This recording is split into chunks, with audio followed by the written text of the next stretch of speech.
Dell PCs with Intel inside are built for the moments that matter, for the moments you plan and the ones you don't.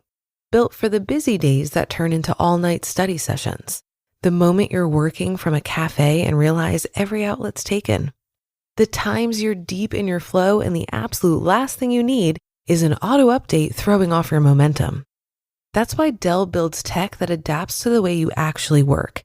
Built with long-lasting batteries so you're not scrambling for the closest outlet. And built-in intelligence that makes updates around your schedule, not in the middle of it. They don't build tech for tech's sake. They build it for you. Find technology built for the way you work at Dell.com/Dell PCs. Built for you. This is Optimal Finance Daily, How the Game of Life Teaches Personal Finance, Part 2, by ESI of esimoney.com. Number 8, don't get into debt. One game we played, my wife got sued, then sued again, then sued again. By the time it was over, she had to borrow $200,000 to pay off her debts and had to pay an extra $5,000 for every $20,000 borrowed. Though she had lots of income the rest of the game, she got killed when she had to pay it back.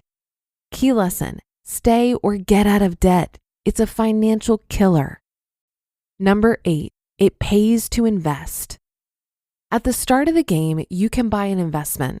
You pay $10,000 for a number on the spinner, 1 through 10, and every time someone spins that number, you get $5,000 from the bank. It's a good deal that has always paid off for every person investing. If your number hits only twice, you're at break even, and most numbers will hit many more than 2 times. Key lesson, investing is a great way to make your money grow. Number 10, luck has a role in how well you do. Just like in the real world, luck plays a big part in how you do in life.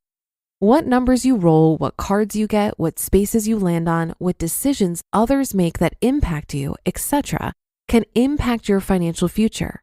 Of course, you can do all you can to position yourself for success, but luck can then take you one way or the other. Key lesson, luck plays a role in your finances, though you can influence luck. And number 11, consumer spending can kill you. This game is so ironic. I, the biggest saver in the world, always seem to land on the consumer spending squares and was forced to buy a big screen TV, a vacation home, or something similar. These can suck significant amounts of cash out of your pocket, and at the end of the game, they count as nothing when tallying up your net worth. Key lesson, control your spending, especially on expensive items that don't have any long-term value. For these reasons, I think life is a great way to teach your kids about how money works in the real world. That said, the game does reinforce some money-related ideas that simply aren't true, and we often took time to point these out to our kids. In particular, number 1, the price of housing can't go down. In life, you have to buy a house. You have the choice of various prices. Each one you buy has a price as well as the amount you'll get for it when you sell it. In every case, the selling amount is either higher, most cases, or the same, a couple, as the buying price, implying that housing prices can't go down. Well, that might be true in life, but if you've been breathing the last decade in the real world, you know this isn't the case outside the game. Discussion point. Owning your home is a good thing, and real estate generally goes up over the long term, but it doesn't always increase in the short term. Number 2, the lottery is a good deal. Every once in a while, someone landed on a spin square. In these cases, each player gets to bet money on one of the 10 spinner numbers. You can bet any amount you like on any one number. However, if you have a spin to win card, you get to place bets on 4 numbers, thus giving you a 40% chance of winning. If your number comes up, you receive 10 times the amount you bet. Given these odds, your expected payout with one square is break even. You have a 10% chance of winning 10 times your money. And your expected payout is very positive if you have 4 numbers to bet on. In one game, my daughter won the spin lottery twice, netting her about $500,000. She thought that was a pretty good deal. We explained that real life is a lot different. Discussion point, The lottery is a loser's game. Number 3, get a job based only on the salary. Because the winner of life is the one with the most money, all of your decisions come down to economics. But as we all know, picking a job isn't all about money. There's enjoyment of your occupation, what you like to do, satisfaction, quality of life issues, and the like to consider before picking a career. In addition, not everyone has the ability to do every job. For example, not everyone can be a doctor. As we all know, picking a career rarely comes down to an economics-only decision. Discussion point: what you earn is one consideration when picking a career, but you also have to consider other factors like what you like doing, what you're able to do, and so on. And number 4, all focus is on getting the most money. Contrary to the belief of some, life, real life, not the game, isn't all about money this and money that. Certainly, it takes money to survive and live a particular lifestyle, but there's more to life than earning and accumulating money. Discussion point: making and accumulating a lot of money is fine, just don't let it be the whole focus of your life. Given all the various learnings, both favorable and unfavorable in the game of life, my wife and I would spend much of the game talking our kids through the various money issues we were confronted with. We were careful not to be overbearing. It's a game after all. We were trying to have fun. So we commented here and there on how the game is and isn't like real life. Our daughter in particular seemed very interested in these sorts of issues and often asked additional questions, which we discussed after the game. And apparently some of this sunk in as she's made some great financial decisions lately. As such, we saw that life can be a great way to teach kids or anyone else about personal finance issues. You just listened to part 2 of the post titled How the Game of Life Teaches Personal Finance by ESI of esimoney.com. Dell PCs with Intel inside are built for the moments that matter, for the moments you plan and the ones you don't. Built for the busy days that turn into all-night study sessions. The moment you're working from a cafe and realize every outlet's taken. The times you're deep in your flow and the absolute last thing you need is an auto update throwing off your momentum.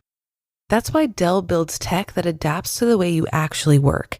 Built with long-lasting batteries so you're not scrambling for the closest outlet. And built-in intelligence that makes updates around your schedule, not in the middle of it. They don't build tech for tech's sake. They build it for you. Find technology built for the way you work at Dell.com/DellPCs. Built for you. I don't know about you, but even with regular cleaning, it seems like dust is never ending. That's why so many listeners have discovered Air Doctor, the air purifier that's changing how people breathe.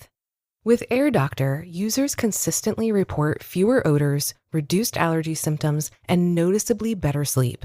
Its powerful 3-stage filtration captures particles about 100 times smaller than typical air purifiers, including dust, pollen, pet dander, wildfire smoke, bacteria, viruses, and VOCs.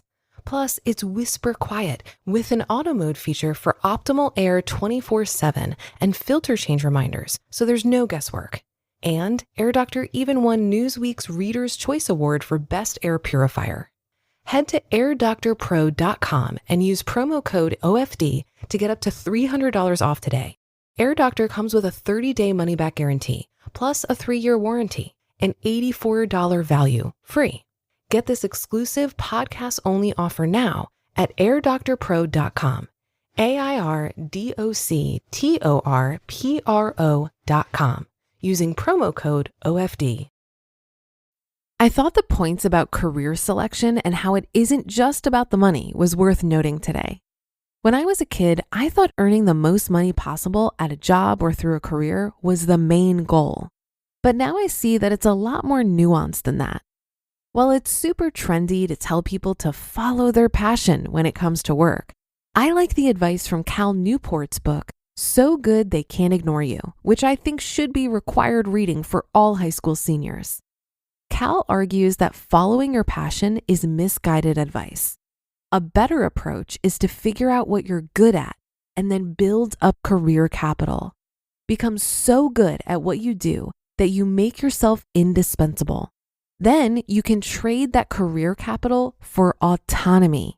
And when you have a good level of autonomy over your work and time, consider not trading that in for more money. More money at that point will have very little effect over your quality of life. I've come to realize at this time in my life, where I'm making less money than I did even in college, that more money isn't always better.